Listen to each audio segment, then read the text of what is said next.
So we are live.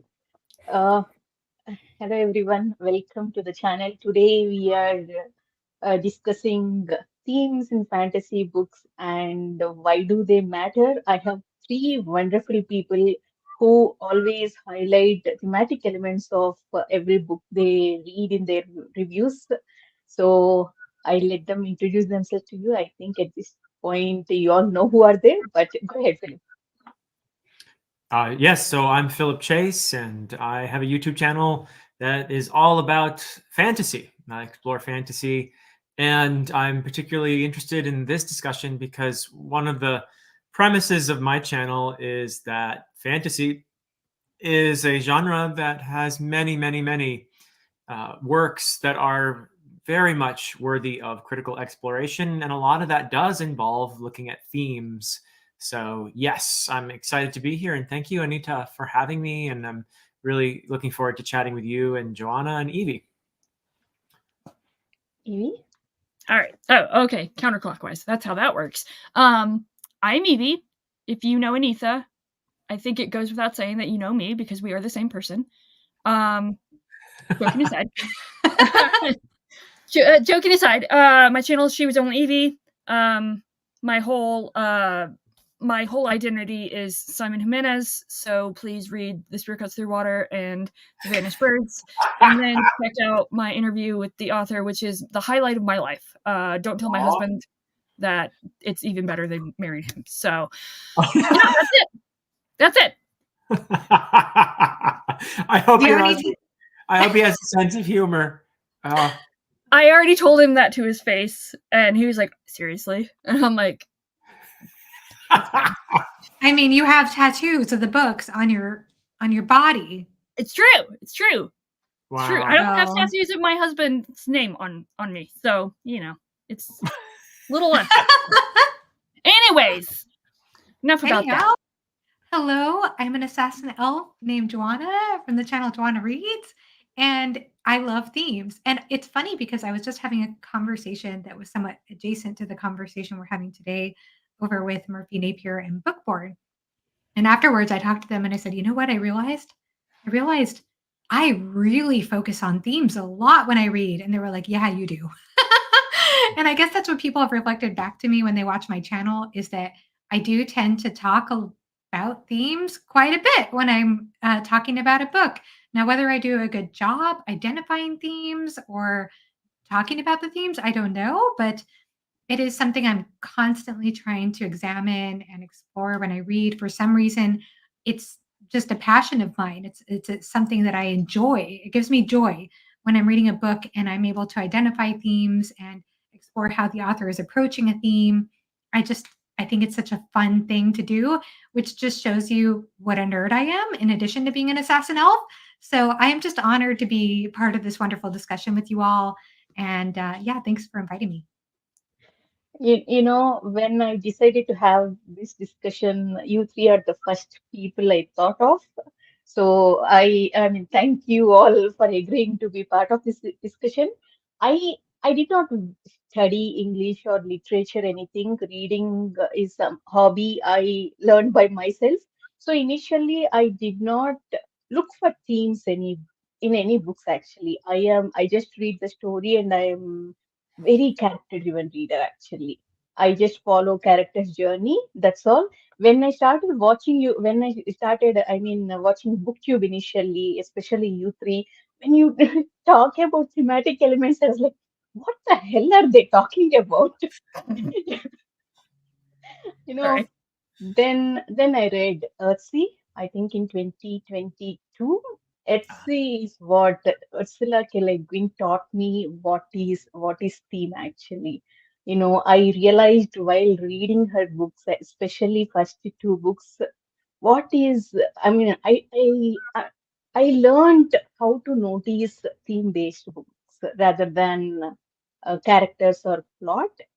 I think personally, I started enjoying books more, connecting with them more since that book actually. So I credit Legwin completely for that. So let's go at it in an order. I will not try to define them. I don't think I'll be able to. So I'll ask you all. So, what is theme and what is your experience? When did you start focusing on themes? And okay, let's start with one first. Philip? Okay, that's wonderful, and I think that to start by defining theme is probably a good idea. All right, we'll take a good crack at it anyway, and maybe just starting with what theme isn't might be helpful. So a theme is what the story is about, but it's not a summary of the story. So in other words, if you go about summarizing the story, you're being way too specific in terms of trying to articulate the theme. I think it's also possible to be too general. So when you're trying to articulate a theme in the most helpful way, I think there's kind of like a Goldilocks zone there. Not too specific, not too general. So just to illustrate, if we're going to take, we were talking about, let's just do something like Moby Dick. Most people have heard of that, right? So if we're being too specific, you might say, well, Moby Dick is about this guy, you can call him Ishmael, and he's on this ship, and he and the crew are hunting whales, and there's a lot about hunting whales in there. And there's this guy named Ahab, he's the captain, and he's really obsessed with this whale named Moby Dick. And that's just way too specific. You don't need to give all that information. On the other hand, if you were to say Moby Dick is about ambition, okay, well, that's not wrong, but I think getting a little more specific might be helpful. So you could say that Moby Dick is a story that portrays the consequences of ambition without any remorse whatsoever, or something like that, or the cost to people around us when we pursue something relentlessly, something along those lines. And I think you're more in that sweet spot, in that zone where you're starting to say, what insight does the story articulate? What important things does it explore? So if we were talking about Malazan earlier, right? If we were to try to articulate, that's a theme that's a series that's perhaps very difficult for a lot of people to describe. But if you were to try to describe one theme, and by the way, that's another thing we should say, is that most stories don't just have one theme. There's not like one correct answer to the question, what is the theme? Usually there are lots of different approaches, different ways to articulate, to go about trying to describe a theme. So if we're going to try Malazan, for example, which Evie is now reading, hooray, we could say just between us. I'm just kidding. Oh, sorry. I'm just kidding. I'm just kidding. We're good. I spilled the beans.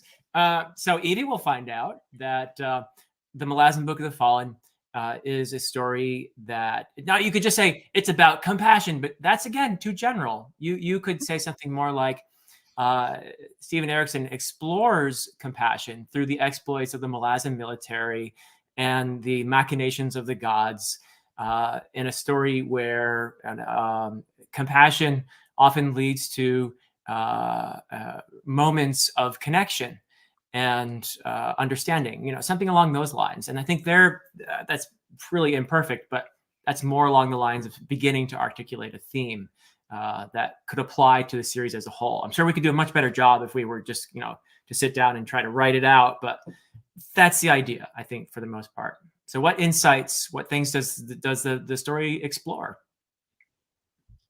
Yeah, I think for me, theme is, there are a lot of people that talk about plot as in action that happens, but I think themes are the true driver of story and storytelling, regardless of whether it's overt or very subtle. And it's just the purpose behind the story that you want to tell and what you want to explore through characters, through scenes, through action. And much like with anything, I feel like themes, there can be the authorial intent. And Philip, as an author, you can tell me if this is true or not, if what I'm saying is accurate. There's the authorial intent of the themes that you want to explore as an author and want to portray.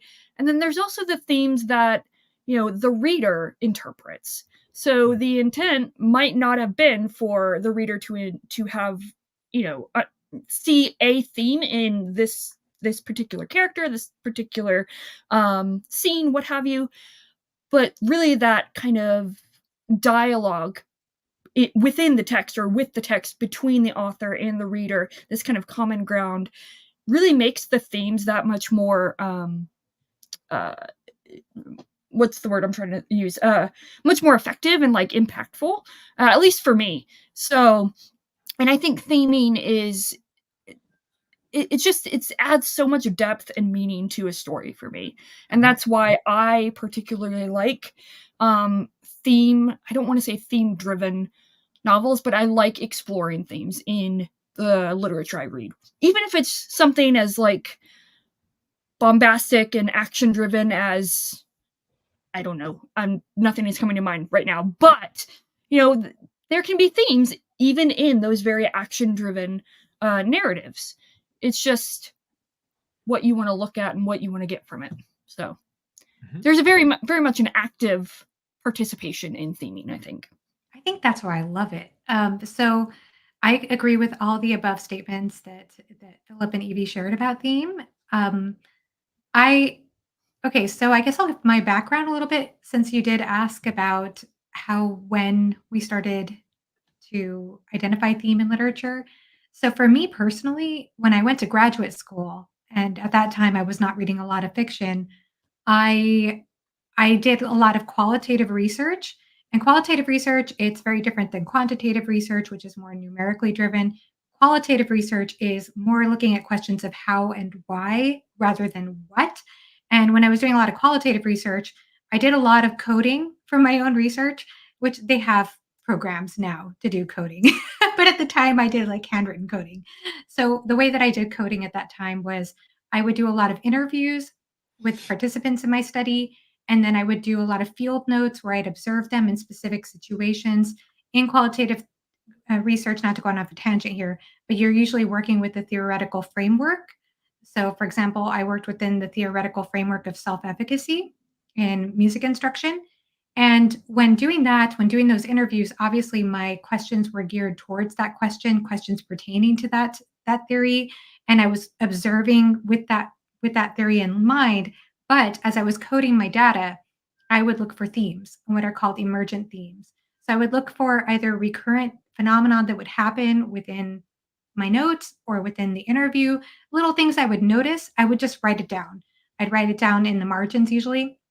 And sometimes it would be keywords that the student would even bring up, like autonomy or something. And it might be kind of related. And I'd write it down. Then later on, I go and I analyze all those words and see if there were any recurrent themes, like recurrent words that would come up or related words. And I kind of consolidate those things to understand what are the main themes that we're dealing with this question, this research question that I'm examining, and how does that answer or not answer the question or other questions that arise. And so that's how actually I started my journey in understanding how to identify theme. And I never thought about doing that in the process of reading fiction. And actually, I will say I'm really honored to be here with Philip Chase, because I think he was one of the biggest inspirations. Philip, you were maybe one of the biggest inspirations for me to start applying that in the way that I read books, because at the time I was reading a lot of fiction and found BookTube. At that time, this was a few years ago, I didn't hear very many people talking about theme when they were doing book reviews. I heard, especially in fantasy BookTube, people talking about the plot and the characters. People would talk at length about characters or world building and magic. And I never, even with the Cawpile rating system that a lot of people use here on BookTube, I don't think there's a category for theme. And so I didn't hear a lot of people talk about it until maybe Philip and Alan started coming around. I know Alan says he's not a theme driven reader. He's a closet theme guy. He is, because he brings up those questions that the narrative is exploring. And to me, that's theme. So as much as he is anti capital A, capital S, anti about something, whatever. that's theme. Alan, whatever. So yes, exactly. I don't believe him. I don't buy it. Sorry. Go Liquid. Anyhow. Alan doesn't like labels, but without labeling himself that, but he does talk about them. Yeah. So, I mean, that was how I got into it.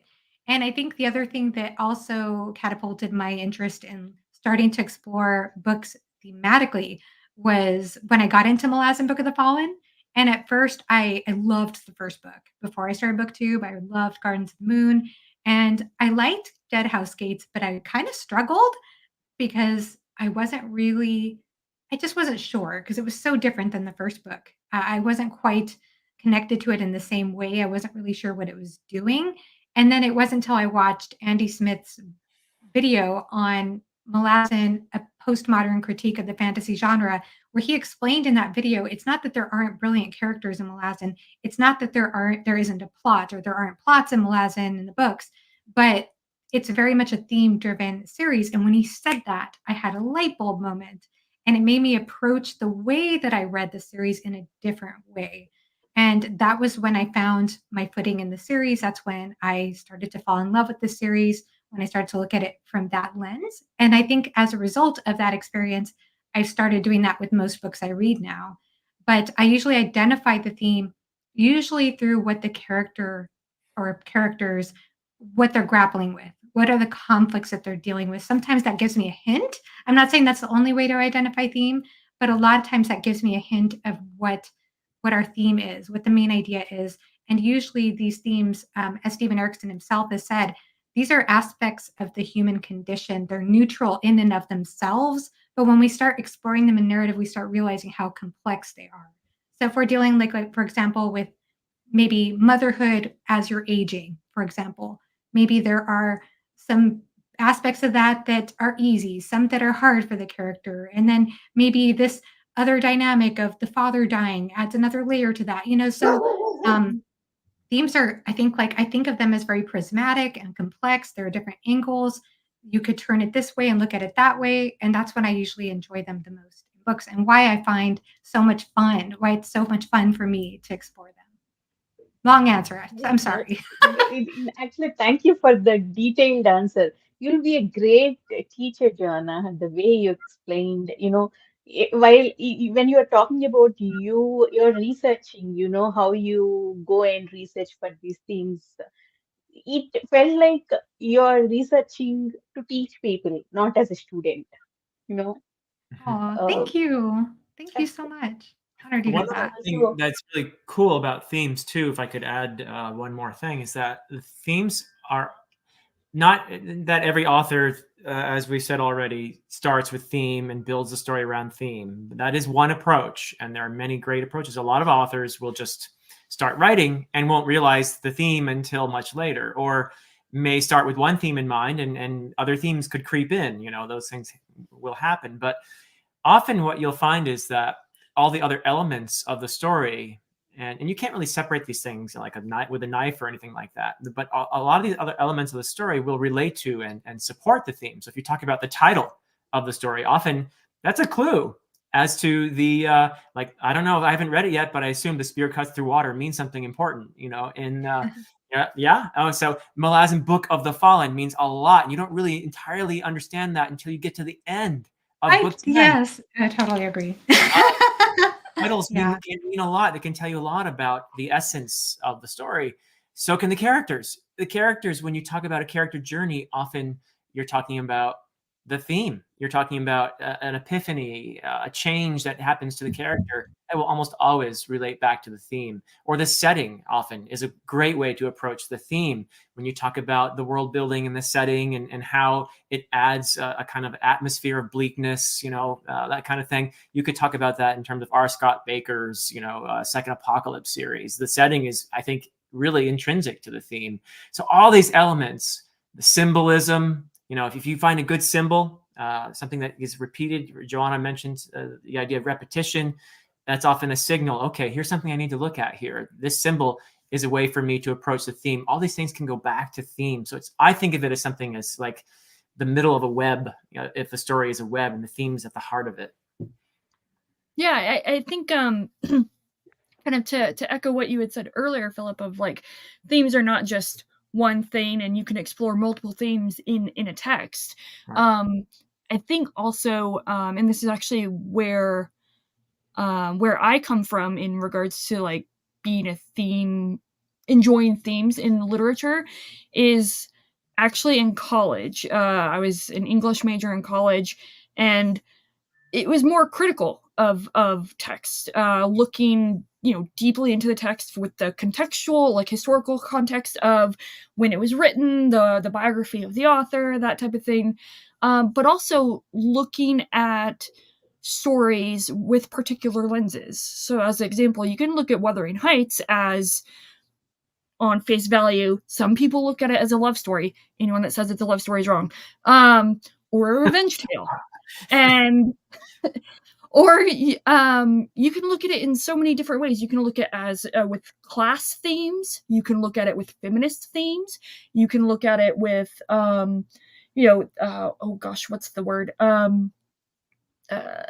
Like the using nature, like reflecting nature in the novel.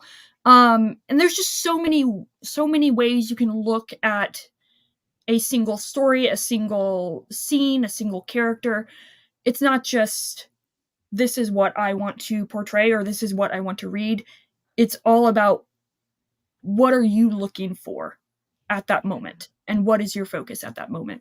Because as an example, Spirit Cuts Through Water, everyone, put it on your bingo card for the 5th time already. I've gotten something new out of it every single time, and I've looked at these characters and these scenes in these scenes in different ways because of my perspective, how whether I'm looking deeper into it or more broadly, or what I'm focusing on.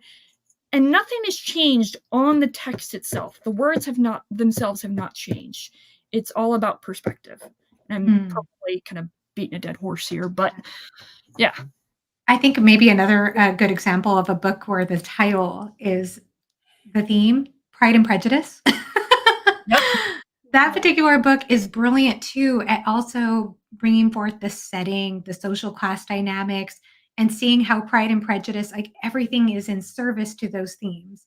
All the characters, everything it's so cohesive. It's actually one of the most cohesive stories I think I've ever read as far as that's concerned, and still operating perfectly as a very entertaining and fun, like, social satire of England at that time. So I just think it's brilliant in doing that. Also, when I read Pride and Prejudice, I was very young actually. I was in India. I looked at it as like one-dimensional, only like, okay, one character's pride and one character's prejudice. But now I think Yep. about it, both qualities in Oh, both of them.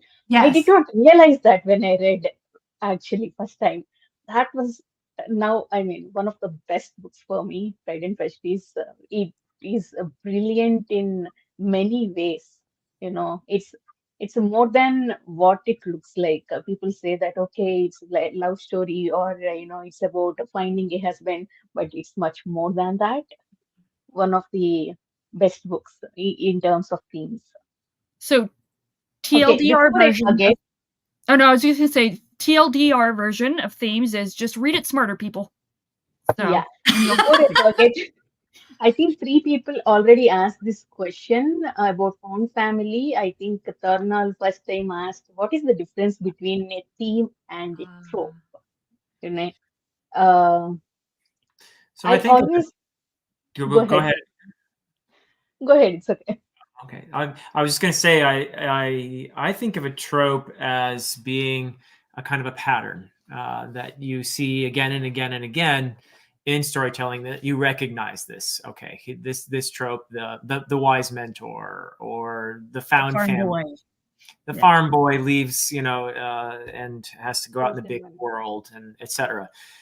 These are tropes, but they can be part of themes. And often are.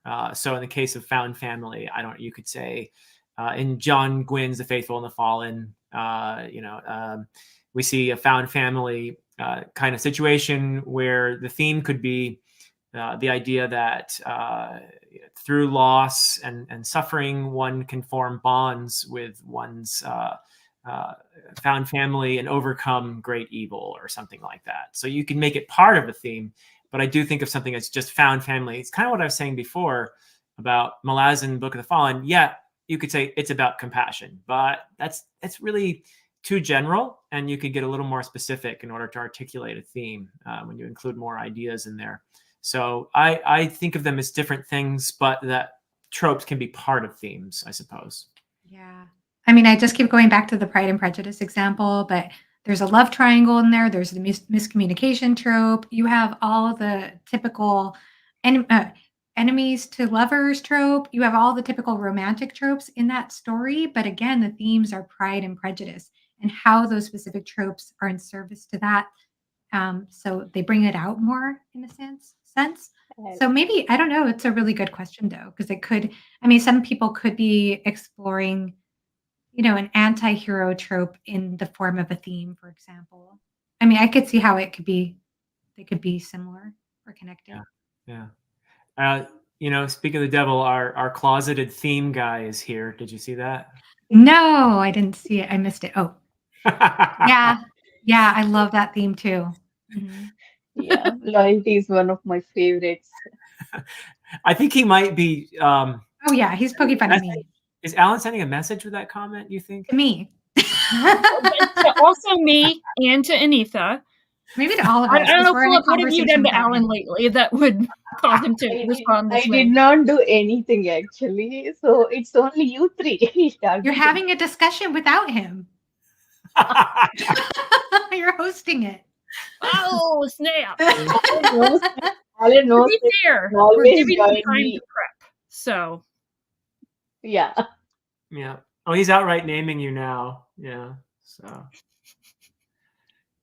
the loyalist turned traitor is a common trope. What? Then Joanna. Oh.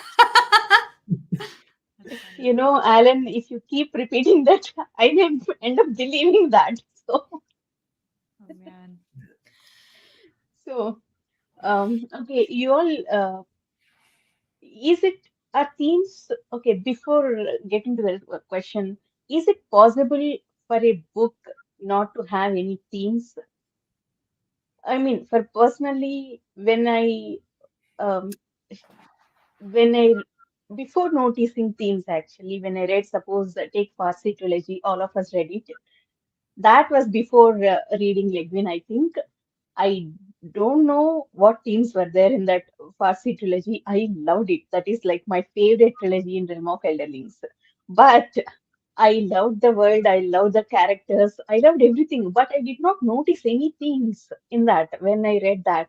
But now I went back, when I thought back to it, I started seeing, okay, you know, um, it has a huge theme of loyalty first. That was the one I noticed. When Shade test. Okay, we can talk spoilers. I just realized it. Okay, when Shade tested, I mean, he gave a task of stealing something from King, but Fizz refuses that. He cries. I mean, that was one of the best scenes. I loved that scene, but I did not notice that at that time that okay, there is this theme is going on. Does it make sense? yeah, I think themes, whether you're cognizant or conscious of it or not, I think they really help to kind of, it's the intangibleness of the reading experience and why you like something or even why you don't like something, whether you can recognize it or not. And I think that's, themes really kind of are indicative of that. And they, at least they help me explain why I like something or why I don't like something. I don't know if maybe that was your Yeah, experience. I really like that too because I kind of relate, Anita. I've only read Farseer once, but I think it's really powerful to me when a theme isn't obvious to me at the beginning.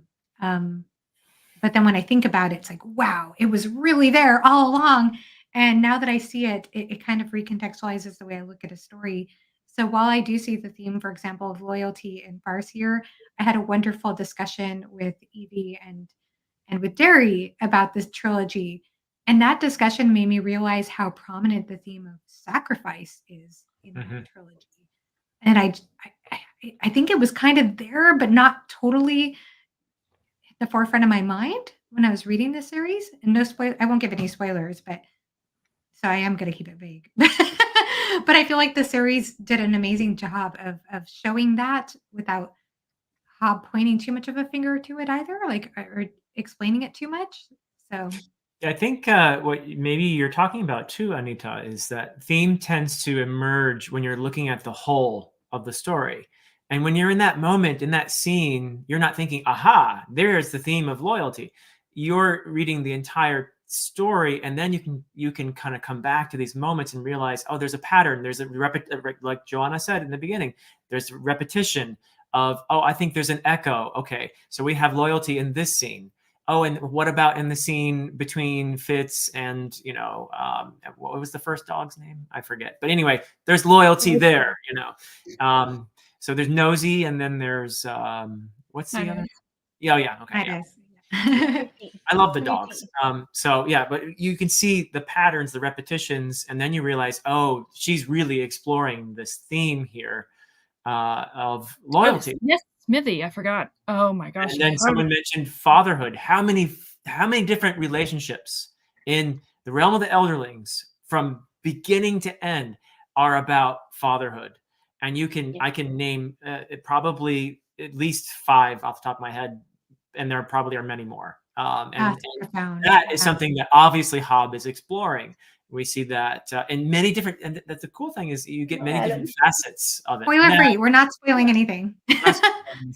You can't spoil themes, Alan. Yeah. I'm trying not to. Actually, that's a good question. And I'm sorry, I'm not going to interrupt Philip, but I do have a question. No, go ahead. I was just going to ask, do you all consider themes spoilery? Because I wonder if sometimes they can be. Like, for example, if you tell people that this is exploring the theme of forgiveness and you know that there's going to be maybe an unhealthy relationship or a theme of betrayal. What was that? Theme of betrayal. Then we expect that someone is going to betray. Oh, that's a good point too. And I think we can distinguish between plot or mere summary and theme. And when you're doing plot, you're being specific. You're saying so-and-so betrays so-and-so. Or, Anita betrays Alan in the middle of the story and stabs him in the back viciously. That's being very specific, talking about that's about fantasy, the plot. Guys. That's fantasy. Never going to happen. But if you just say betrayal is a recurring theme in the story, you're not giving anything away. It's all about context, really. Yeah. and Again, it's you don't have that not context, being too specific. You're keeping it you're not just saying this is a story about betrayal, but you can say a little bit more without giving away the plot, I think. And that's where people seem to think the spoilers are, is when you're being too specific about the plot. So I think you can. And it's challenging though, because sometimes the theme isn't obvious until the end of the book, I think. Like some authors don't make the theme obvious at the beginning of the book. Yeah. Right. Some do. I think some do, and then some don't. So, like, for example, I read a book by the author Tanith Lee last year called Electric Forest. And when I started the book, I thought, oh, this book is about beauty standards and I guess like genetic. I guess it was just exploring. I'm trying to think of what else I thought it was about. Self-preservation. And then as I read on in the book, like there were so many unexpected things that happened in the last quarter of the book that completely made me realize the themes are about something completely different than I thought they were about. But if I gave that away, it would really give away a big plot twist, honestly. I know it's not the same as a plot, but at the same time, it would be confusing to hear that the book is about these themes when at the beginning, that's really not clear for a good reason. Also, people have different definitions for what exactly is spoiler. For some people, like character deaths are the only spoilers. These themes and all mild spoilers are okay for them, but for some people, for example, like me, I don't want to know anything. So I think it changes from person to person. For example, when we were reading An Alchemy of Mass and Mirrors, we were buddy reading last year with Alan and other people in his Discord. All I said was, Alan, you will like this villain. I was like, Anita, now I know who is villain. You spoiled me. I was like, he met the character and he knows that that's who I'm talking about. So I think it depends from spoilers is definitely subjective. It changes from person to person and how far they can think. No. So we can't definitively say, I mean, why, especially while doing reviews, I get so confused. Always, that's why my reviews are so short, like 6 minutes, 7 minutes. So because I won't talk about anything, I'm so scared that I'll spoil something for people. Well, I will say that I don't think themes. I know I was jokingly saying it, but I truly don't think themes can be spoilers, because like I could read that Tanith Lee book, Joanna, and I could, knowing that you think it has this theme, I could have that in mind, yes, but I can either read it and either see those themes and agree with them, or I could come up with something completely different. So themes are very interpretive. Interpreted, that word. Yes. It's very subjective. There we go. Themes can be subjective. Based on the reader. Yeah, I'm curious about that. Philip, how do you feel about that as an author, having watched a lot of reviews of your trilogy, for example? Is it ever the case when I know that you've read and watched several reviews where you feel like, yes, this person got it. They got what I was going for, and that's got to be the best feeling ever.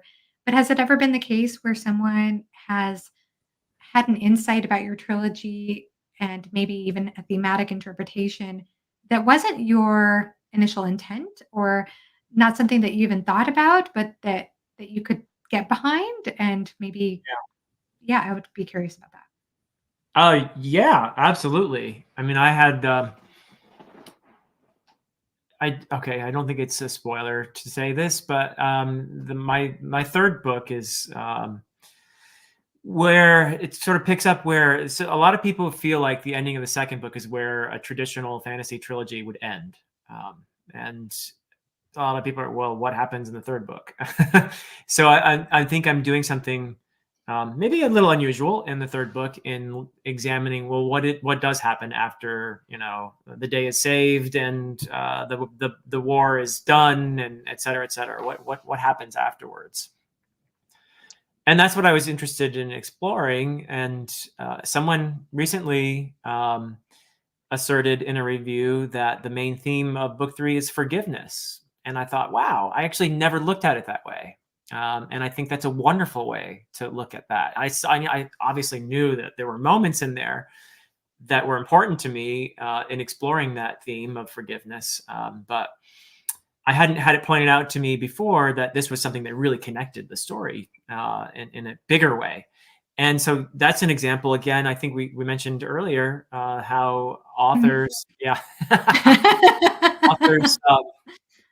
authors can start out with some ideas, maybe even explicitly saying, I'm looking at this theme, and then realizing later on that the story took you somewhere where you're exploring some other themes as well, or maybe it even shifts to the main focus being on some other theme that you hadn't anticipated. So yeah, absolutely. So the short answer is yes. The fact is, I've really enjoyed it when people, as you put it, get it, like what I was trying to do, and articulate that in the review. But it might be even more cool when somebody points out something I didn't see, and then I'm like, wow, this is amazing that the story has a life of its own beyond me.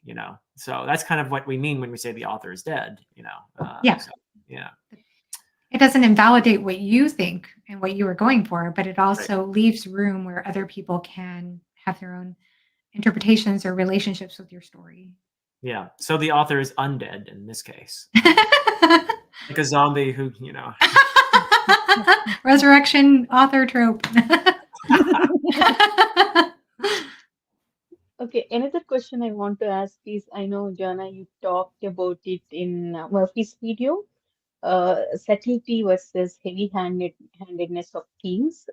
Does it make a difference for you how certain themes are handled, for your enjoyment? Does it matter? That's a good question.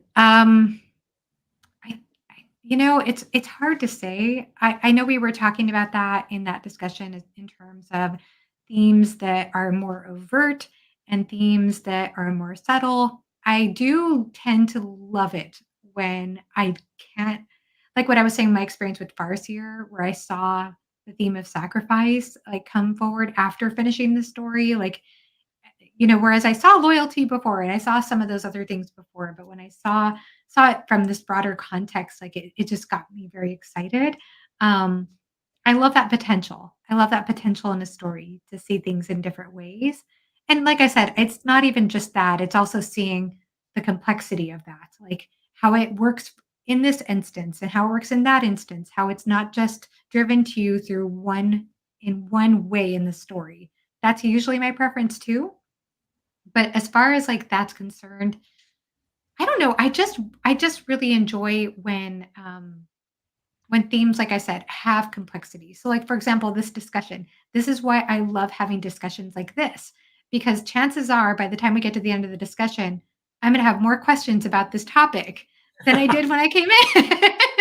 But those are my favorite kind of discussions. I love to be in a sense of like wonder and exploration and feeling like there's always more to explore about something. And those are my favorite kind of books that leave me feeling like a sense of wonder. And yes, Malazan Book of the Fallen, for example, does explore compassion, but it does so in a way that never, I don't know, that it still leaves a sense of wonder. It still like leaves a way of looking back and exploring it in different ways, looking backwards and forwards in the narrative. And so that's my favorite way of exploring theme. Now, as far as whether the theme is very clear, I think it depends on that too. If the Nobody likes to feel like they're preached at. I'll Mm. say that. I don't think any. Well, I could be wrong about this. I could be wrong about this. I probably am wrong about. I am wrong about this. But I personally don't like to feel like the author. I like the author to feel like some kind of trust in me to grapple with something instead of telling me overtly in the dialogue what the struggle is or what the theme is or go for a certain message. Although I have heard before that there are differences between the moral of a story and the theme of the story. So, sorry, I take it was away. actually I was gonna say, like, I guess to steal to co-opt Leanna's phrase, it's all about the project of the book. So as an I know this is supposed to be fantasy specific, so I'm trying to think. Oh, like The Girl Who Drank the Moon. That's a middle grade book. The theming is a little bit, I still actually think for a middle grade, albeit I've never had that much experience reading middle grade as an adult, it's very subtle, but for most adult novels and adult readers, it would be more overt than normal. But I think it works because of the audience that the book is for. Themes of, family and loss and that type of thing. And it's really, again, kind of going back to authorial intent and interpretation and stuff like that. I think you can have themes, overt themes that don't feel preachy, and that's all up to the skill of the writer. And sometimes preachy themes are like, that was the intent. So That's true. it really depends, I think. Yeah. I think there's a place for that. I have, for the most part, a personal preference, like Joanna, for theming that is more exploring than preaching, because I prefer my reading experience to feel more like a conversation. And if it's preachy, then it's not really a conversation. It's you. This is what you should do. This is what you should think. So Malazan is not be compassionate. That's not what Malazan is at all. It's more exploring many facets of compassion and in many scenarios, and sometimes even it can portray that compassion might have some negative outcomes, even. So it's the very, lack of compassion, I imagine. yeah, So. yeah. Well, even there may be times when it questions. Are there times, like, are there individuals who are so beyond the pale, who do things that are just so awful that it is not appropriate to have compassion on those individuals? And I can name characters, but that might be a little spoilery. No, Bobby. But the Malazan people know who I'm talking about. So yeah, I mean, it's not, this is what you should do, this is how you should be. It's really much more an exploration, a conversation that the author initiates, and you, the reader, get to think about it even when you put the book down. That's why I feel like books that do engage with theme very deliberately tend to be the ones that stick with me, because they're the ones that wrestle with the questions that are relevant to my life. And I have nothing against books that are much more geared toward just pure entertainment. They also have themes, but they don't tend to engage with them as thoroughly. And so I'm not thinking about those questions the same way. I'm simply like, yeah, that was cool, and great explosion. But, I'll walk away from that and not dwell on it so much, So yeah, I think that's Yeah, I was really surprised in the conversation that Philip and Jimmy and not Alan, I'm sorry. Philip, Jimmy, and I had with Steven Erickson over on Steve's channel. Of course, you left out that Alan. Yes, I almost said Alan, I'm sorry. But we were talking with Steven Erickson, and he told us that when he studied at Iowa, the themes were a dirty word at that program Really? there. That he was taught not to explore narrative through theme, and that subtext was an even dirtier word, and that he didn't align with that personally. But he also spoke in that discussion because I did ask him. I asked him if he specifically if he thought that overt themes or on the nose themes, if he thought that was indicative of poor writing compared to themes that were more subtle.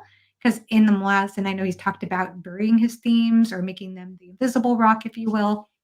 And he said that he had no problems with themes being more obvious, especially if done with integrity, but that he thinks of themes in terms of his relationship with the reader. So he wants to have a conversation with the reader Yeah. and look at these aspects of the human condition, and have a conversation about how complex this is. That the more we look at this, we're humbled by this, the more we look at this, the more we explore it in narrative, because we realize, wow, this is way more complicated than I initially thought.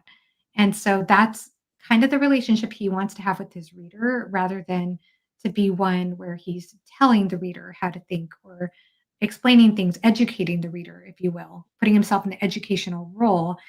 But there are certain stories where I think that can be appropriate, where you can be in the educational role. For example, like children's fables, that kind of thing. But also, I mentioned this example in the discussion I had with Bookborn and Murphy. I had heard a booktuber last year. I think it was Books and Lala, and she was talking about a book that she read about somebody who was incarcerated, and it was a fictional book about somebody being incarcerated, and that the themes had to be overt because it was educational in a sense. The book was meant to be educational because a lot of us aren't going to know what that experience is like. And that's kind of a safe way to explore that kind of story and understand that kind of reality without experiencing it, even in a nonfiction way, is a safe space of a fictional story. And so from that point, I could totally understand the intent of making the themes educational in that Yeah. way, in that respect. So I think that there's a place for everything, and it's very much it depends kind of situation. But I do love I think usually when I'm picking up a work of fiction, specifically fantasy, I do like to have a relationship with the author. So I think of it from a reader standpoint, where Steven Erickson thinks about it from an author standpoint. As a reader, I do like to feel like I'm being challenged with questions. I'm being challenged to question my beliefs, to question my certainty. And that's also why I deeply resonated with Malazan Book of the Fallen, because I think a lot of what's explored, in addition to compassion and through compassion too, related to it, an adjacent theme would be uncertainty, and how we Mhm. can never be really truly certain about things, especially things that we call virtues. So I just appreciate that, because I'm naturally I think I tend towards agnosticism, and so just like grappling with those questions is it's just very intellectually stimulating for me, and also emotional for me too at times. I think Yeah, oh, sorry, go ahead, Anita. I agree, Jana, that it totally depends on, what kind of themes we resonate with, that execution and that combination. It depends on, how much we enjoy the book. I can think of three different examples. The first one is the subtle execution of themes. Le Guin's Tombs of Edwin is the best example of that. She never tells us what she's going to explore, but by the end of the story, we realize that it is the theme of, free will. That I love that book. One of the best books I read easily. At the same time, there are I recently read Forgotten Beasts of Hell by Patricia McKellen. Like I think halfway through the book, one incident happens that's a catalyst which tells, at least which told me where this book is going to go and what theme the author is going to explore. I guessed actually. Even though I understood, I loved the execution part of it. The theme of vengeance. Sorry if you think of it as spoiler. I loved the execution of that. I did not mind that. I already know that. It is not heavy-handed. At the same time, I know before the end of the story. And another example is Midnight Library. Many people did not like it because they think it was preachy. But while reading it, I mean, after finishing the book, when I saw the reviews where people said that it was preachy, I can see why they thought that way. But when I was reading it, I was okay with it. I did not hate that book because Mm. it wasn't repetition is my biggest pet peeve actually. I hate books when I hate when author repeats themselves when they don't trust readers. But in that book, Midnight Library, it did not feel as a repetition for me because author used different experiences. This character like goes through different possibilities of life. So each experience is different through which he is telling us that theme. So it did not feel repetitive to me, and I did not hate that book actually. I gave it, I think, 4 stars. You don't like stars, but I mean, It's all good. I did not hate it, but I can see why people think it as preachy. So it is surprising to me that now to realize that I even like a book which is preachy and little heavy-handed. Mm. I think reading with Rebecca Nicole has a good question there in the chat. If we could maybe address that, if it's okay.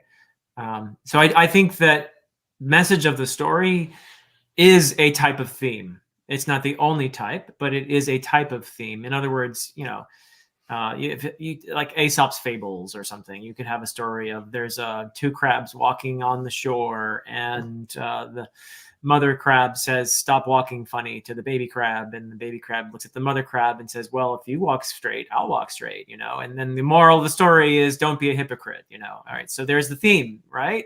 Don't be a hypocrite. That's a very simple example. That is a kind of theme, but I think themes can be much more complex than that as well. The type of themes that we were just discussing, where the author is posing questions and exploring. We keep going back to it, but I think it's a great example, the exploration of compassion in the Malazan Book of the Fallen, being a wonderful, complex exercise where we're being asked questions just from the story itself. The nature of the story is to give us scenarios that make us think about this theme again and again in different lights and with different facets. So it's a more complex version of that. So I think message of the story, moral of the story is a type of theme, but perhaps the most simple way of going about it. Yeah, I think for me, I ditto what you said. To kind of further on from that, message of a story for me is the thesis. So a book can have a thesis, and a story can have a thesis. And then a story can also have themes. There can be an overlap, or they can be completely separate. Thesis, I think, is more dependent upon authorial intent rather than reader interpretation. Whereas themes is really kind of both in a way. And there, like I said, there can be that overlap, and like Philip said, there can be that overlap that themes can be part of the message of the story. Yeah, so that ditto. Yeah. I agree with all that. I do want to kind of comment on Matt's comment, or respond to Matt's comment. So, modern books can be so disposable these days for my tastes. And one thing that I actually wanted to make sure I mentioned before I forget it is that themes, I feel like, not all the time, but in my experience and the type of thematic work that I enjoy is the universality of themes and the timelessness of it. A lot of critiques that I have seen and heard from modern readers is of classic literature, anything before 1950 or 1900 or whatever, is, oh, it's not relevant to today's time. It doesn't reflect this modern era. It doesn't reflect the real world as today. Well, I'm reading the Iliad, and this was written over 2,000 years ago, and there are such incredible themes of, in one of the books, of power and leadership, and that the individual, the low class people are the ones, the boots on the ground literally are the ones that have to sacrifice literally and figuratively for the powers of their leaders and the intent of their leaders. I think it's not a spoiler that the Iliad, the entire Trojan War started because Paris stole Helen from Menelaus, and it is the vengeance and the war started because of conflict between two higher ups, and now it's all of these people, these boots on the ground, these commoners, as it were, are dying because of people that don't really care about them, because of their, like, I don't know, hurt egos, I guess, and the conflict there. I don't know if that makes sense, but yeah, I just think it really bothers me when people say that literature of an age can't be relevant. And I wonder, this is me being like, will actually hoity-toity, are they looking at themes the way that I look at themes, at least? Trojan War, okay, completely different point.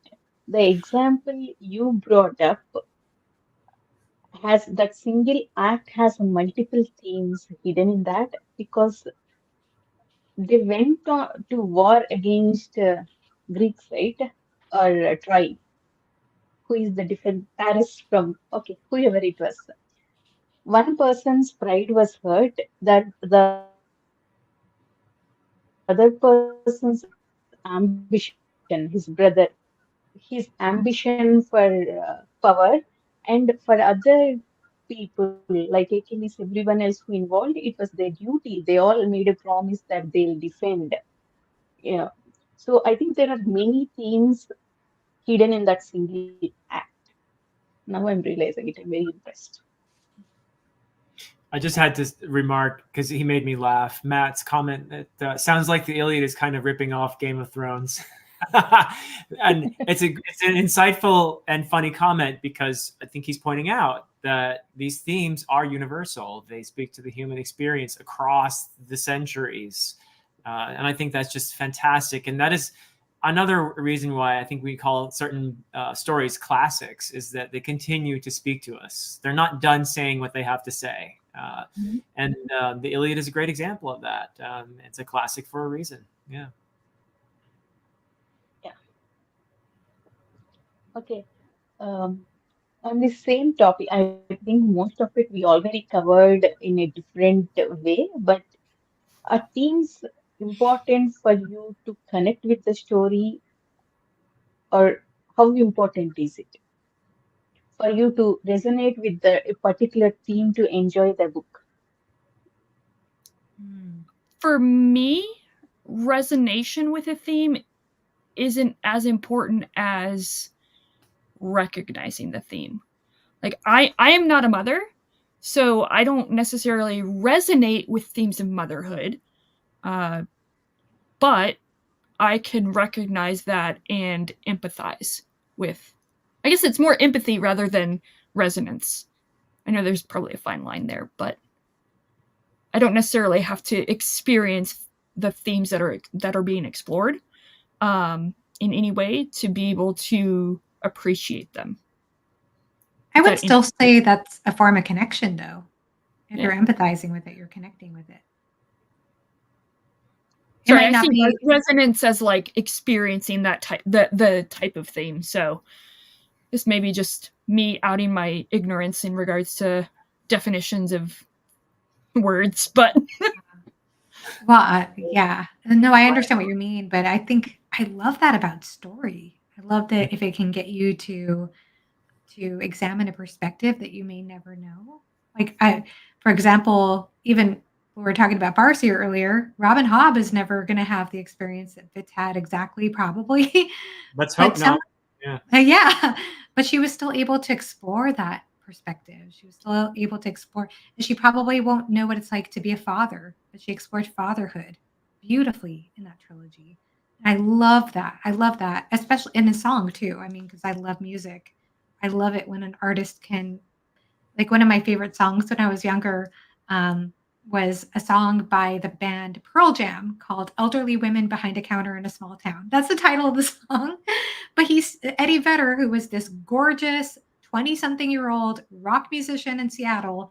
He was singing from the perspective of an elderly woman behind a counter in a small town, a woman who would be forgotten over time that nobody would really look at.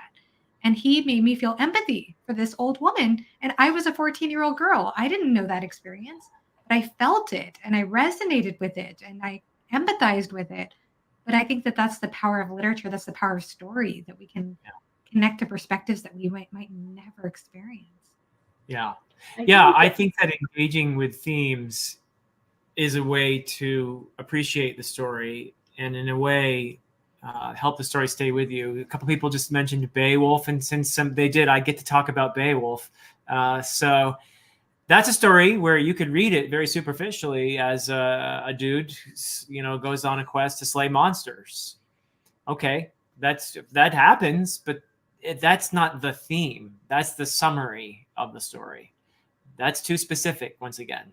So if you're going to be talking about theme, then you're talking about a poem that portrays the fleetingness of life. You're talking about an exploration of mortality and how we can respond to it.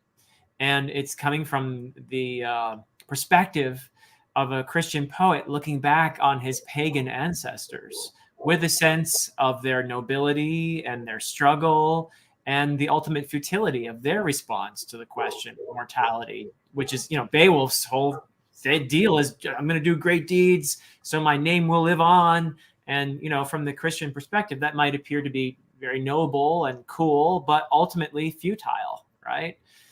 So it's got all that going on. And if you engage with Beowulf on that level, then I think you're going to have a much more resonant experience than if you're just reading it as a story of a dude who slays a few monsters. Yeah, no, I totally agree with you. I think that it can add dimension.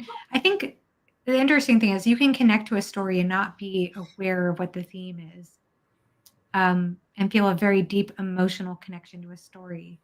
But sometimes when you have the added understanding of the theme, it could bring context to what you're experiencing or help you understand it in a deeper way. I think I had that experience when I thought more deeply. I almost always have that experience because I don't really think too deeply when I'm reading a book about what the theme is. It's usually afterwards that I reflect back and I start to bring that into context, and then Yeah. I start realizing that's what got me. That's what it was. Because But you I need the didn't whole really. first. You have to Yeah. have the whole in order to look at the theme, I think. Yes. Yes. I agree with that. it's also one of And the best part of these booktube discussions where we get to see that overall themes and at the same time others' perspective that kind of enriches our experience as well. I completely agree with that. yeah, definitely. Okay. I was trying to come up with examples where a book doesn't have a theme and I still like it. I could not think of anything. Do you have anything like that? I mean, someone in a Reddit thread mentioned Fight Club, but I did not read Fight Club, so I'm not sure. As a Well, I book mean, that you don't talk about Fight Club anyways, so you wouldn't be able to know that. I hate So that book. you can talk about the things of Fight Club. That book, I think that book has a lot to do with male existentialism. yeah, So it's anti-capitalist too. You yeah, could talk it's very about much that out to from that perspective. It's definitely got themes. Yeah. yes, it's a very, and I actually think it's a very well written book. I just didn't like it, but I actually thought it was very well written and it incorporated themes very well. So, can you think of any example? I'm not sure it's possible to have a story that is entirely themeless, honestly. Yeah, No. I'm looking at my shelves and I genuinely Any can't think of any. question for you? like- Did you think about theme while you were writing it? Oh, so that's an easy one for me to answer.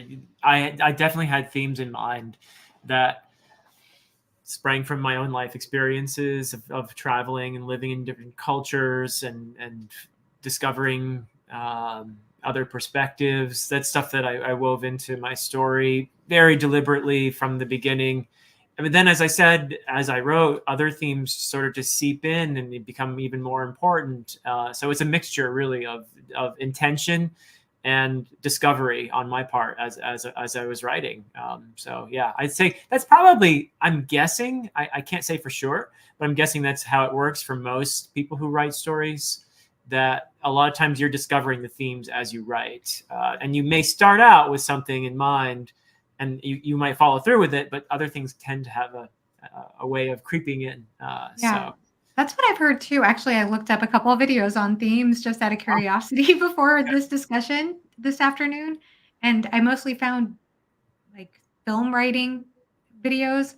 And a lot of them were saying that you don't really, a lot of times you don't know what your theme is right away, that you Yeah. discover it as you go on. I don't know because I'm not a writer, but I do find it hard to imagine story without theme. And at the same time, I'm so curious about that because like Stephen Erickson was saying, like he was taught in a program that dismissed the idea of considering theme when you write. So it makes me wonder how many authors actually don't really consider theme when they're writing. They're just considering, I have a really cool idea and a plot and putting this together. And of course, there could be themes that emerge, but they're not necessarily conscious of that when they're writing and how often that happens. I don't know. To answer through the pages with the question. Yeah, I will be asking that question at the end. That's why. But you okay. can answer. Never mind. I'll hold off. Okay. Again. Oh yeah, absolutely. Sure. So another common theme in fantasy is you need to have suffering to be human, or you need the dark to have the light, and that is a big theme in Wheel of Time. That's Wheel of Time is absolutely, it's there. It's there in Ursula Le Guin's The Wizard of Earthsea. It's a big important theme that will come up a ton in fantasy. I agree, Heidi. Yeah.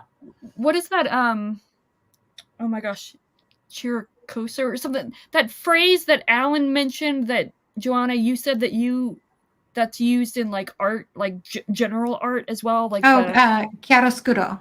There you go. Yeah. Chiaroscuro is we use it in voice all the time, but it's also used in art. It's the balance between the dark and the light. So chiaro being the bright and the light, and then the scuro being the dark. I always think of M.C. Escher drawings every time I think of that word because he drew paintings that were black and white. But you see it has a lot of dimension and grayscale, and the whites become white when the darks become darker. And it just adds dimension, it adds things coming to the forefront and going to the background. So yeah, I always think of Caravaggio when I hear the term, because he's the painter that I learned the term where we were talking about him, and great example of dark and light contrasts in his painting. Yeah. I think contrast and totally different topic. Tori and Mindolin are doing something to my internet. It's very glitchy. I totally missed what Philip talked about there. Oh. So So you're already placing blame on your competitors. Got it.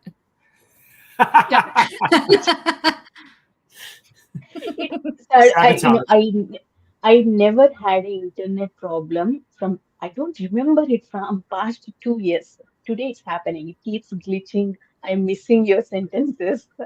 Why is it Tell your happening? husband to stop streaming movies. That's what you need to do. I'm detecting a theme of betrayal here. Oh, snap. Yeah. Bring it all back. Yeah. So I was just gonna say that these kind of the themes of light and darkness, and I'm gonna word again. Did I? You glitched out for a second. Chiaroscuro. Okay.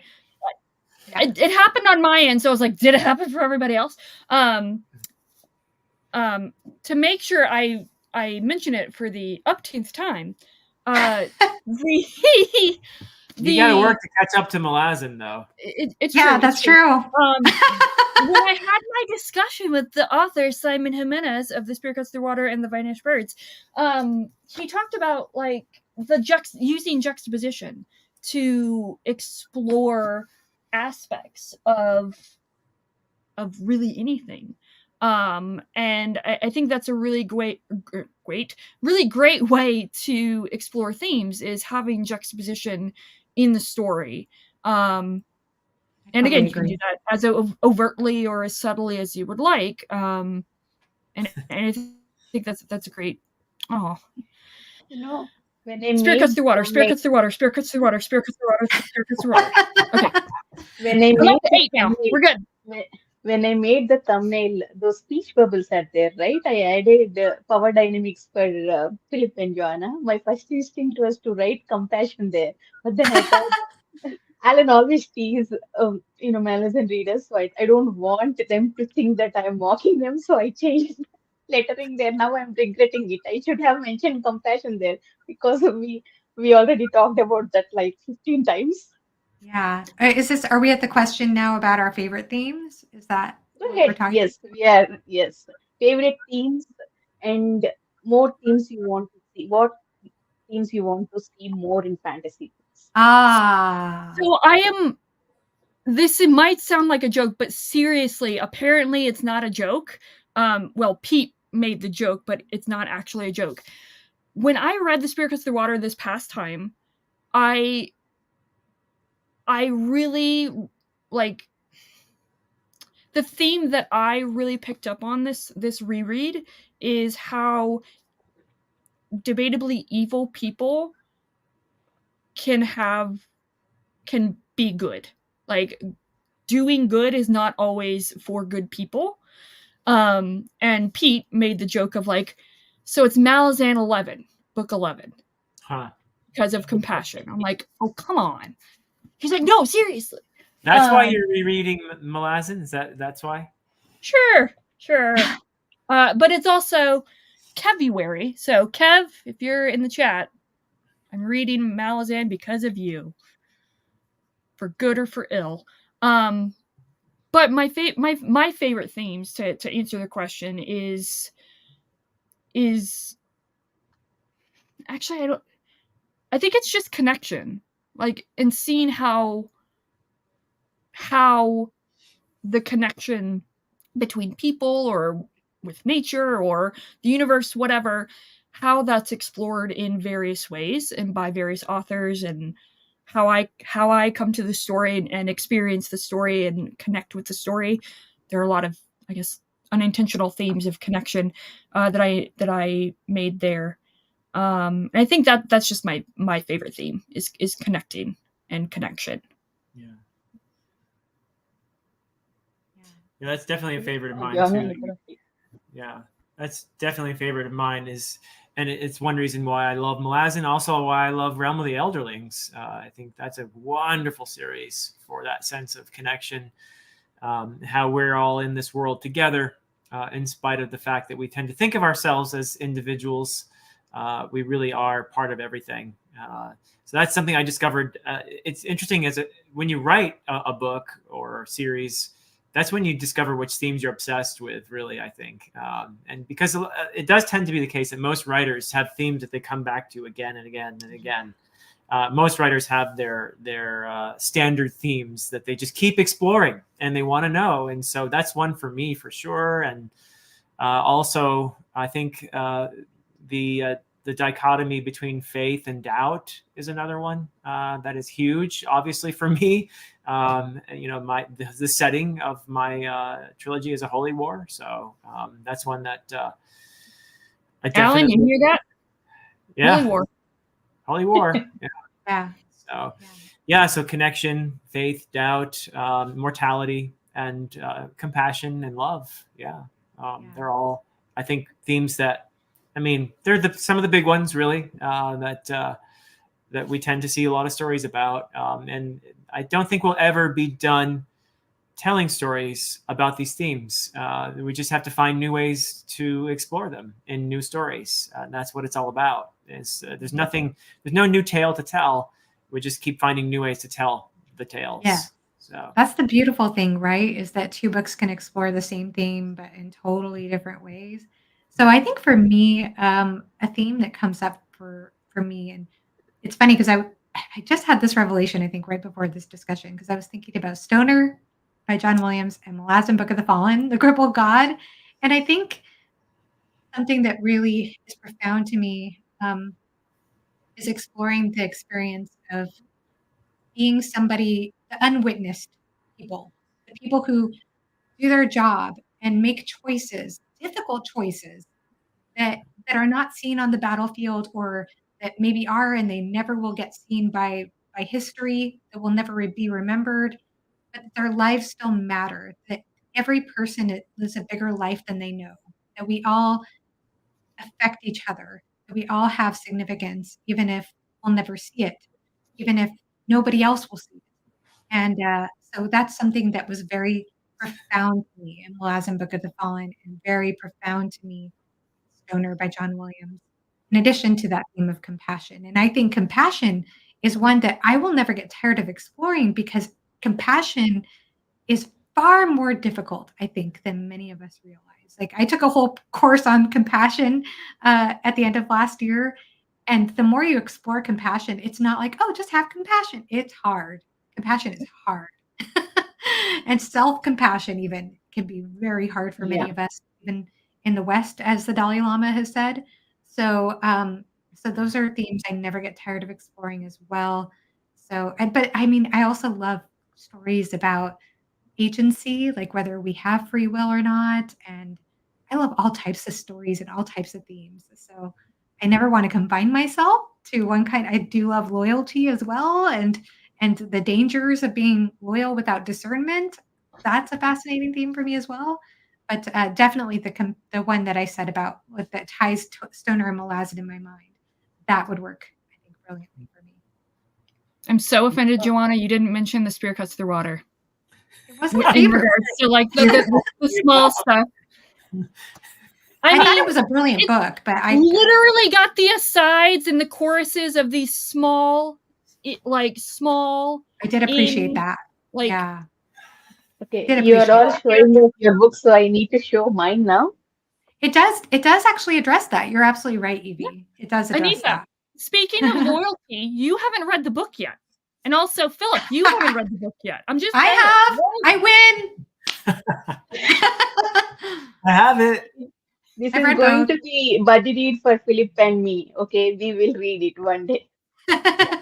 I'll read it this year, Evie. I promise. Okay. I'll believe it when I see it. I'll just say. Okay, for me, I didn't even know that this can be a theme in a book. This is my life story, actually. My lifelong fight for it. Even when I was a kid, actually, whenever people get away things without consequences, I used to cry. I used to cry. It's not fair. They have to face consequences. People used to tell me, Anita, grow up. Life isn't fair. People get away with things. It's my lifelong fight, actually. I cannot tell you how many times that discussion happened in my life, in real life. So when I read LPQ, Mm. all That's great. about, consequences of your actions, paying price for your actions. This is written for me. It's a brilliant, I want to hear brilliant nothing. I series. haven't read it yet. Oh, Evie, what read are the you style, doing? obviously. It's so good. So, I love it. I mean, It's Yeah. just like everyone, Spear Cuts Through Water. yeah, everyone read Long Price Quartet, would love it, but love it little less than me. But uh,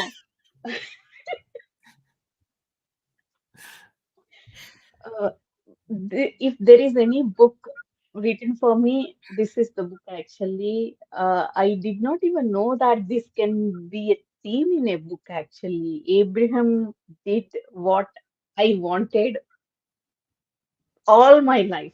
He has a theme even in Dagger and Coin, first book, Dragon's Path, but it's very like small scene actually.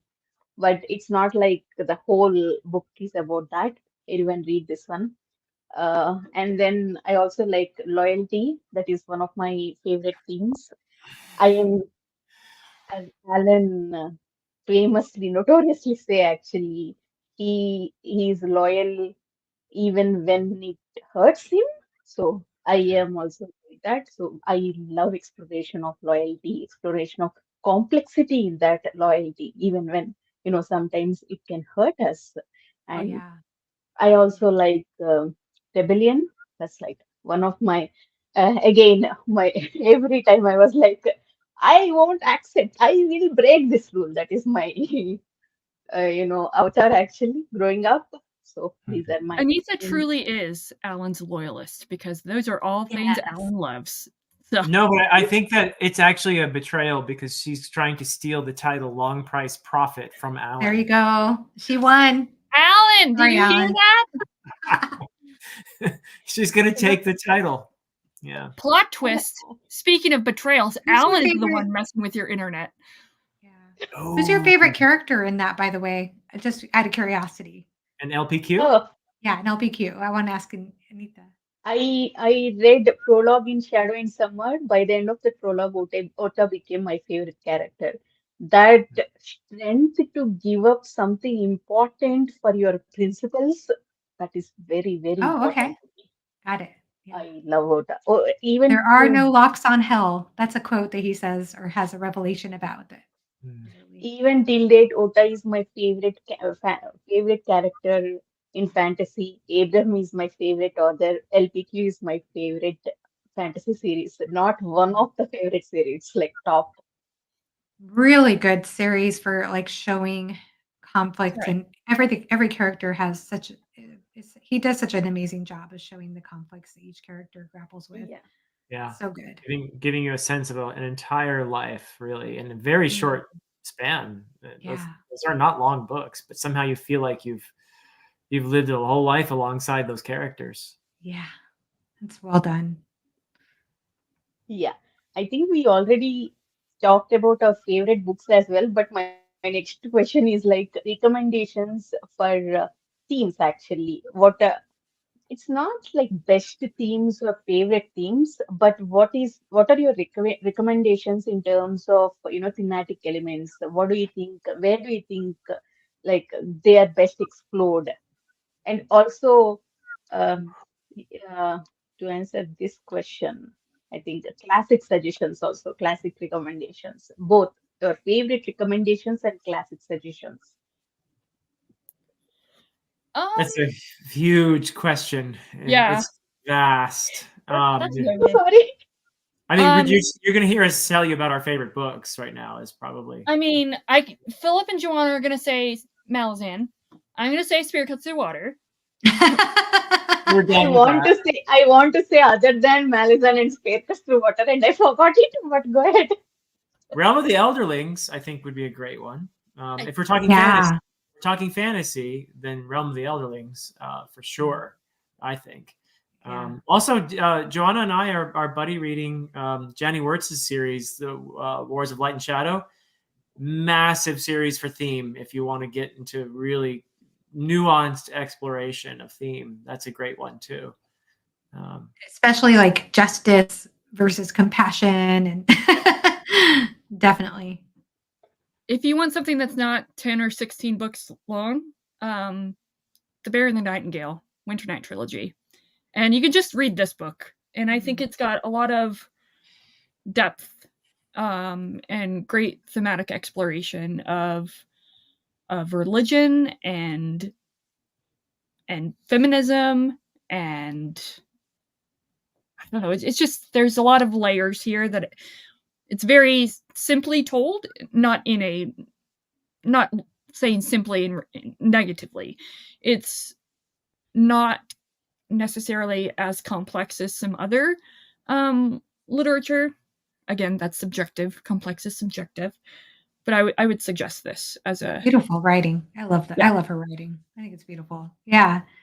Yeah. Those are all great recommendations. One question I have, you know what? I have to shout out because I never shouted out, but I really love Age of Madness by Abercrombie. And Uh-huh. I couldn't agree more with what you said in your past videos, Philip, that I feel like his themes come out, especially societal themes at large, That's the difference. really shine Yeah. in that last trilogy. I mean, there are themes throughout the series, but societal themes, especially dealing with the Industrial Revolution and people's conquests, like for power and yeah, and crowd mentalities. It's so fascinating and humorous and exciting at the same. He does it so well. He executes it so well.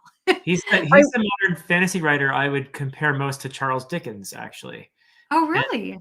yeah, just in terms of how he goes about with characters, which are really vivid characters, but also flat, which is not, as you know, Joanna, not a bad thing. No, I like flat characters a lot. Characters that are on the flat side, but they're wonderful Yeah. and they're vivid. But also the theming in Age of Madness, as you said, and for me, that's the difference between. I love all the First Law books. I love them; they're fantastic. But I think he was much more deliberate in his exploration of theme in that series, in that trilogy, than in the earlier books. And for me, that elevated Age of Madness even more over the previous ones. Even though in some ways those original characters are just so fantastic, I think Age of Madness is his best writing for me, Yes. because of exactly what you said. He really does look at societal change, and there's a lot of class stuff going on in there. Gender stuff too, I would say, Gender with the stuff. power dynamics. Yeah. Yep. Yeah, I totally agree. And there are actually chapters throughout that trilogy that are called Little People, and they are from the commoner's perspective when the Yep. revolution is happening. And I did a video just this last week on love triangles and why people are probably wrong about why they hate love triangles in fantasy. And I gave examples from the Long Price Quartet. I'm kind of hurt, Anita, that if you didn't watch that video, and Guns of the Dawn.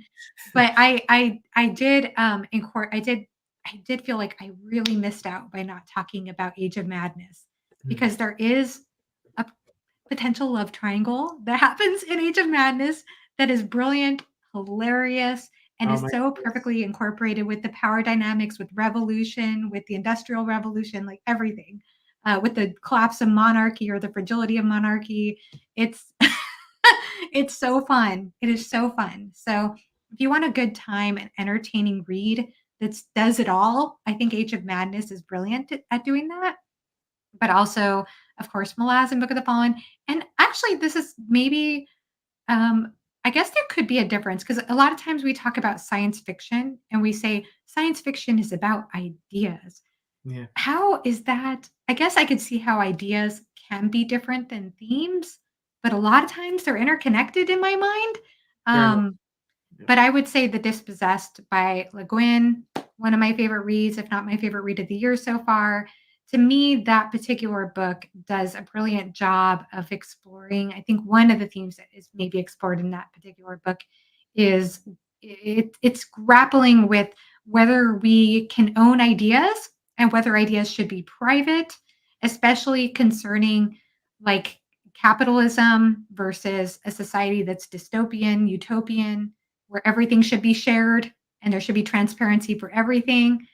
And it looks at that dichotomy in such a very complex and interesting way that just it left me with so many questions. It made me so fascinated with that exploration about privacy and ideas. That's a great call, Joanna. I would totally echo you in saying Le Guin. And for me, it's her fantasy side more because I've only read the Earthsea series, and I love it and never found a more beautiful exploration of acceptance of mortality than in A Wizard of Earthsea. And then the later books are very deliberately feminist in their exploration. Beautiful, beautiful books. So yeah, I would definitely agree with you on Le Guin. Yeah, you're right. And We're I just will- basically gushing about all our favorite books. Yeah. This Well, is- Indeed. So I Indeed. will recommend one that I haven't read. Well, Kim, hopefully you're proud of me. On Kim's behalf, Discworld.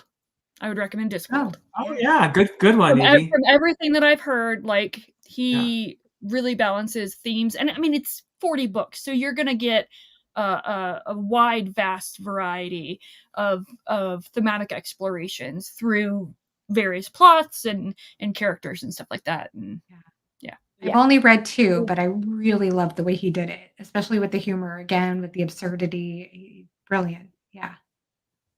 Since I already mentioned LPQ, I want to mention 2 of my favorite books, all-time favorite books. One is obviously Earthsea, Le Guin. Tejano is the way she explored power dynamics in that, and I don't want to spoil the book, but the focus was on the healing part in that. One of the, even as Philip said, I think this is the best feminist book. Is it feminist book though? I don't know. I think it so. can be if you wanted to. Yeah, but I mean, the problem is I think a lot of people don't have different interpretations of what the word feminist means. But for me, it's a feminist book, and that's one reason why I love it. So, but It's I mean one of the best female characters. It's not in character actually. It's adult female character, which we need more representation in fantasy. And the focus was on feeling and the way she showed the gender dynamics between them. One of my all-time favorite books. Anyone who wants to read like books by more female authors and who wants to read that kind of female characters, please read Le Guin, especially Tom Sapetwan and Tejano. And my another recommendation is Broken Egg trilogy, especially the last book, Stone Sky. yeah, One of the best books actually. I think after Price of Spring, this is my second favorite final book. The themes of motherhood, xenophobia are excellently executed. Actually, the way she addressed each question in the world, what are these 5 seasons, and I'm only mentioning book titles, not spoiling the book. What are these obelisk gate, how she tied up everything everywhere. I mean, in terms of world building, in terms of the structure of the book, in terms of story, wonderful book, very deserving. um what is that Hugo, award? Hugo Green Award, Hugo. right? Yeah. Yeah, Yeah, very deserving actually. Everyone totally please agree. read this. Yeah, good one, Anita. I totally agree with you. That book is just so powerful and moving, and it's in its portrayal of not just othering and oppression, but also resilience. I think, and it just really spoke to me as well. So I think that's a really good call there, as far as a beautifully written, theme-driven story. Yeah. The chat's talking about Kindred by Octavia Butler, one of my favorite standalone books. Love that book. Yeah. And that book deals with some incredibly difficult questions and had challenging perspectives about racism and heritage, and also I would say compassion as well. But at the same time, it doesn't give you easy answers. It presents things, and I thought it was just brilliant the way it did all of that in a time travel narrative, essentially. Yeah, it's as I put in the chat, like it's something that it's like I want to recommend to everyone, but it's not for the faint of heart. Like No, it's no. one I Even want to recommend to everyone, but I even also don't want to recommend to everyone. I love that book though. Yeah. actually, I understand what you are saying, Evie, but at the same time, when I read Parable of the Severed, I don't think Kindred is that heavy anymore, actually. Parable of the Severed is like, oh my God. Makes me so nervous to read Parable of Yeah, the me Severed. too. Oh, oh, I did still not haven't read it. realize you guys did not read it, but Not yet, you guys should no. read it. I did not mention Butler in this book, especially Parable of the Sever in this video, because next month I planned 2 discussions in context of female characters. One of them is patriarchy and violence against women. So I want to focus Butler on those videos. So that's why I did not mention.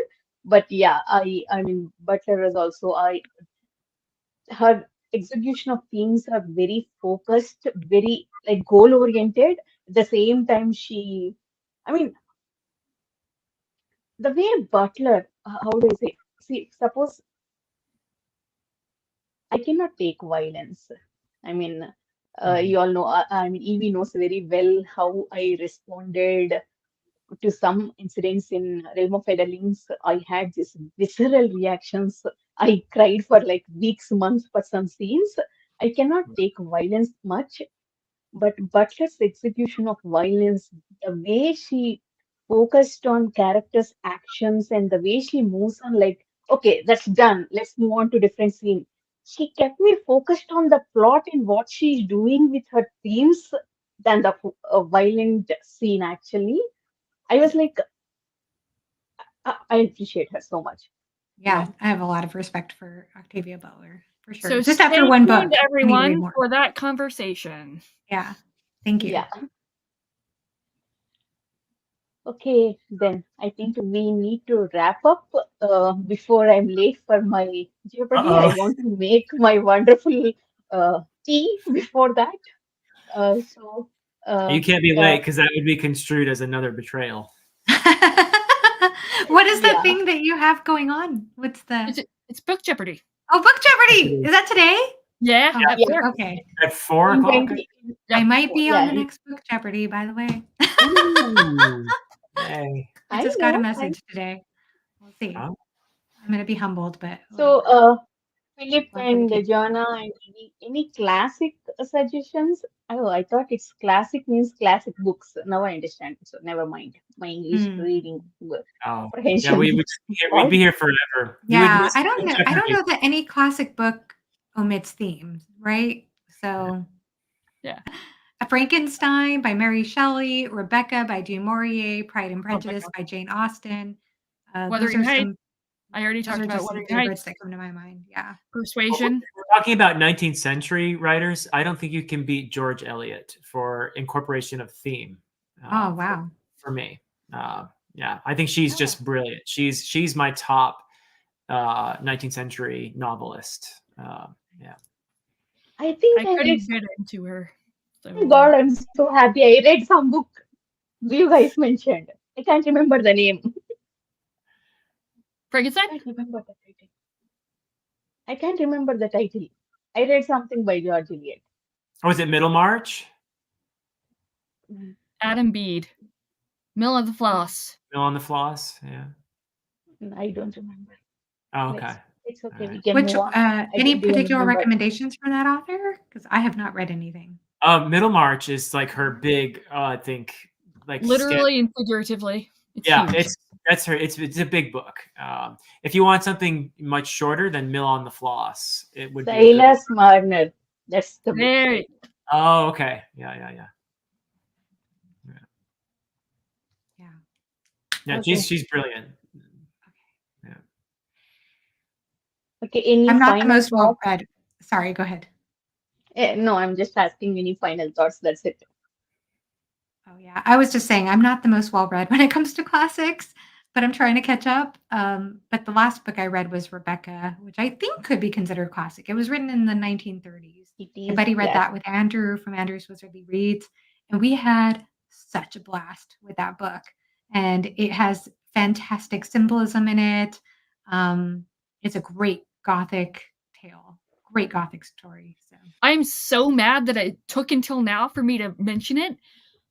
Don Quixote by Meister Cervantes is a great classic with thematic elements. Like, all I knew about Don Quixote was Don Quixote fights a windmill, and he has a donkey, and he has Sancho Panza as his faithful squire. That's literally all I knew. I was so surprised with how much depth there was to this novel in general, let alone for it being a two-part novel, written in the 16th century, I think it was, or the early 17th century. It's Don Quixote. That's gonna be my final answer, like my final recommendation. I need to read that. I got lectured by my parents last Christmas for, not in a mean way, but they were like, "You need to read Don Quixote and you need to read Crime and Punishment." That's my reading assignment when it comes to classics. Don Quixote, the Edith Grossman translation reads so incredibly modern. Like, I finished that thing within like 2 months. Oh, wow. And that's with reading books in between. It's so compelling narratively. So yeah. All right. I wanted to share a story about this Rebecca book, but I don't have time for that. I'll quickly mention, when I moved to Toronto first time, I borrowed this book from my friend. Still, I did not read it. I did not give it back, and she forgot about it. It's yours now. Yeah, it's now mine now. Okay, Finders sorry keepers. for. I apologize for hurrying, but I thank you all in the chat for joining, and be part of this discussion. And Philip, Joanna, and Evie, thank you for joining. I loved the discussion, and I'm not sure if I'm done with this topic actually. I want to do continue second version, 2.0. but. Yeah. Thank you. Everyone, their channels are linked in the description by chance, if you're not subscribed to them, please go and subscribe. They have wonderful content, wonderful discussions, and see you next month for completely different discussions about female characters. And right now, in 15 minutes, hop on to Alan's channel at Library of Alexandria for Book Jeopardy, where I am one of the participants with my friend Story and Mindolin. So hop on there, we'll have fun. Meanwhile, get a coffee or tea. Speaking of betrayal, everyone maybe not support Anitha.